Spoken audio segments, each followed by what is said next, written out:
कैसे हो भैया? जय श्री राम। हर हर महादेव। जय गंगा मैया। मानो तो मैं गंगा माँ हूं, ना मानो तो बहता पानी। गंगा मैया में जब तक पानी रहे, मेरे सजना तेरी जिंदगानी रहे। ऐसे गाने आप लोगों ने बहुत सुना होगा। मन को अति प्रसन्न करने वाले मनमोहक गीत, जिसका संगीत, गाने के बोल मन को, दिल को, हृदय को छू जाते हैं। प्यारे दर्शकों, मैं बता दूं, गंगा का और शिव का बहुत गहरा नाता है, उसमें बताने की जरूरत नहीं। लेकिन अघोरियों की ऐसे ऐसे छोटे छोटी चमत्कारी चीज, जिसे सुनकर ऐसा लगता है कि मानो साक्षात शिव गंगा हमारे निकट आ गई। आज का प्रयोग उसी श्रेणी में है। ये वायुवृद्ध हरिद्वार के गंगा हरि हमारे वायुवृद्ध थे गंगा हरि नारायण दास अघोरी। 1992 में हमारे तंत्र साधना के दौरान उनसे मुलाकात हुई। शाम को हम लोग हरिद्वार के उस गंगा किनारे धूनी रमती थी, मोटे मोटे रोट उस पे बनते थे, चाय बनती थी, आलू बैगन का भरता बनता था, भोजन पाते थे वहाँ, गीत संगीत होता था, भजन होता था, कुछ किस्से कहानियाँ होते थे। उसी किस्से कहानी का एक हिस्सा आज मैं बताने जा रहा हूँ। ये कहानी नहीं बल्कि जबरदस्त प्रयोग है। श्री गुरु मुख से ये निकला हुआ प्रयोग उन्होंने अपने एक शिष्य को बताया था। बातों बात में जब पता चला तो उन्होंने बताया कि कलकत्ता का एक ऐसा परिवार, किसी समय उनके कपड़ों का कारखाना चलता था, उनकी 2 बेटियां थीं, पुत्र नहीं थे। पुत्र की चिंता में सेठ जी देश के सभी धार्मिक स्थान पर अनेका एक यज्ञ अनुष्ठान कराए। जो जैसे बताया उन्होंने कराया। अंततः वो भटकते भटकते हरिद्वार आए। उनका एक यज्ञ चल रहा था और शाम को वो दोनों पति पत्नी वो चारा लेकर नदी के उस पार, गंगा माँ के उस पार जाते थे और किनारे किनारे वे किलोमीटर, काफ़ी किलोमीटर तक निकल जाते थे मछलियों को चारा देने।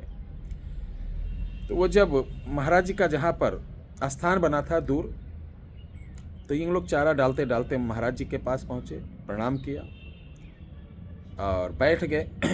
तो महाराज जी का बहुत चेहरे पे बड़ा तेज था। तो महाराज जी को जब इन्होंने देखा और बैठे, बातचीत होने लगी, कहाँ से आए हो और इतनी दूर इस गंगा किनारे क्या कर रहे हो। तो उन्होंने अपनी पीड़ा बताया हमारा यहाँ यज्ञ चल रहा है। महाराज जी कहे अति सुंदर, बहुत सुंदर। तो महाराज जी ने कहा, देखिए, कह रहे यज्ञ करा रहे, अच्छी बात है, लेकिन एक बात मेरी सुन लो। पीड़ित हो तुमको यहाँ पर मेरे पास आना था। तुम्हारी एक बेटी, सुनना, महाराज जी ने बता दिया था कि तुम्हारी एक बेटी दिन मंगलवार, तुम्हारी एक बेटी दिन मंगलवार घर के किचन वाला जो हिस्सा रहता है, रसोई वाले हिस्से में गर्म दूध गिरने से वो 27 दिन हॉस्पिटल में थी। 28वें दिन वो खत्म हो गई और उसके शव को आपने अपने ब्राह्मणों द्वारा पूछा, उसको आपने दफन नहीं किया, उसको जल समाधि दी। ये सुनते वो चौंक गई और महाराज जी के पांव लपट के रोने लगी कि बिल्कुल सही कह रहे महाराज जी, महाराज जी ने कहा हो सकता है इस यज्ञ जो अनुष्ठान आप करा रहे हैं उसका फल ही है कि आप भटकते भटकते मेरे पास आए, और जाओ ये यज्ञ का फल देख लेना, वर्ष भीतर अगर आपको कुछ प्राप्त होता है तो अच्छी बात, नहीं तो मेरे पास चले आना। तो महाराज जी ने सोचा ये यज्ञ पुत्र के लिए करा रहे हैं, तो उन्होंने कहा महाराज ये पुत्र के लिए यज्ञ नहीं है। उन्होंने दंपत्ति ने बताया पुत्र के लिए नहीं है, ये यज्ञ जो है हमारे घर में सुख शांति कार्य के लिए, और घर में जो व्यवधान उत्पन्न हो रहे हैं, अशांति रहती है, और जो लगातार नुकसान हो रहा फैक्ट्री में, हमारी 2 फैक्ट्री बंद हो चुकी है, तीसरी भी कर्ज में चल रही है, उसके लिए आया हूं। महाराज जी ने कहा उसके लिए करा रहे हो तो अच्छी बात है, चलो सोमवार को मेरे पास भी चले आना। उनका तीसरा दिन था और यज्ञ का 40 दिन चलना था, यज्ञ 40 दिन अनुष्ठान चलना था, और तीसरे दिन ही इन लोगों से मुलाकात हो गई महाराज जी से। तो महाराज जी ने सोमवार को बुलाया। अब बात ध्यान से सुनना, सेम प्रोसीजर आप लोग को भी करना है अगर कोई प्रॉब्लम है। तो महाराज जी बताते हैं कि उनको बुलाकर सर्वप्रथम हमने उनको स्नान कराया। स्नान कराने के बाद तांबे का सिक्का और फूल बहते हुए जल में यानी गंगा जी में डलवाया, और ये प्रयोग गंगा के ही किनारे करना है और किसी नदी नहर उस पर नहीं करना है, गंगा के अलावा कहीं प्रयोग नहीं होगा। इसका लास्ट में बताऊंगा फ़ायदा क्या क्या है। तो आप भी ऐसा कर सकते हैं सोमवार को, जैसे उन्होंने किया उस क्रिया को पूरा बता रहा हूँ। महाराज जी ने जैसे बताया, जैसे किया, उसका फल क्या था पूरा सुनिएगा। सोमवार को मिट्टी के 108 शिवलिंग बनाना है, मिट्टी के 108 शिवलिंग बनाना है, और नदी के किनारे जाना है। ठीक है, कहाँ जाना है? नदी। किस नदी के किनारे? गंगा, गंगा नदी के किनारे जाना है। अब सारे शिवलिंग पर ध्यान से सुनिएगा, सारे शिवलिंग पर आपको भभूति लगाना, भस्म। भस्म किस चीज़ की बनेगी?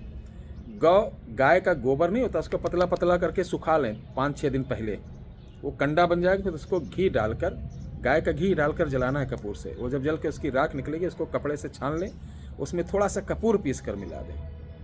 इसी भस्म को 108 शिवलिंग पे लगाना है। 108 शिवलिंग लेना है, 108 आपको बेलपत्री भी लेना है। ठीक है, 108 शिवलिंग, 108 बेलपत्री, और कुछ नहीं लेना है। अब आपको सर्वप्रथम गंगा मैया की पूजा करना है। गंगा मैया की पूजा कैसे होगी? थोड़ा फूल डालना, एक चुनरी पहनाना जैसे वस्त्र पहनाते हैं, सिंदूर लगाना वहाँ पर। पुरुष होंगे तो सिंदूर नहीं लगाएंगे, वो हल्दी रख के प्रणाम कर लेंगे। स्त्रियाँ लगा सकती हैं, सिंदूर लगाएंगे। और श्रृंगार होता है, 16 श्रृंगार का पैकेट आता है, उसको उसी के अंदर डालना, प्रणाम करना। यानी जिस प्रकार देवी को श्रृंगार पूजा हो तो इस तरीके गंगा मैया का होने के पश्चात आपको हाथ में एक उंजली जल लेना है, अपना नाम, माता का नाम, गोत्र लेके बोलना है कि मैं धन से, व्यापार से, शरीर से, शत्रु से, ठीक है, जो जो पीड़ा हो आपको, मुकदमे से, मेरे यहाँ बेटा या बेटी नहीं उससे, यानी जो जो आपकी सब कुछ बोल देना। ये समस्या है। जिस प्रकार आपने राजा भगीरथ के पुरखों को तारा, जिस प्रकार आपने युग युग से लोगों का कल्याण किया, जिस प्रकार आपने संतों महंतों को अनेका एक सिद्धि प्रदान की, दीर्घायु किया, उसी प्रकार हमारे इस संकट को महादेव की कृपा से आप काट दें। सम्मुख महादेव हैं, सम्मुख महादेव हैं, ऊपर है आकाश, नीचे धरती मैया, पूरी करो आस। ये बोलने के बाद प्रणाम करें। अब एक शिवलिंग उठाइए, एक बेलपत्री उठाइए, इस मंत्र को आपको बोलना है। ओम गंग, लिखिए ओम गंग गंगाए शिव जटा वाशिने खिल खिल किल किल प्रसन्न मुद्रा मम सर्व पीड़ा हराए ओम नमः शिवाय। ये बोलते हुए एक एक शिवलिंग एक एक गंगा जी में डालते रहिए। जब सारा डाल देंगे 108 तो कपूर से आरती शिव गंगा मैया के कर लेना और मिठाई थोड़ा सा लेके वहाँ पर चढ़ा देना और 5 अंजुल जल अपने ऊपर डालकर प्रणाम करके चले आना। कैसी भी समस्या होगी आपकी पूरी हो जाएगी। जो आप बड़े बड़े अनुष्ठान कराते हैं, बड़े बड़े ये पूजा करा लो वो करा लो, 40,000 50,000 60,000, अरे काहे दे रहे हो? खुद करो, खुद सीखो ना, काहे परेशान हो आप? ये करिए, लाभ उठाइए। जय श्री राम।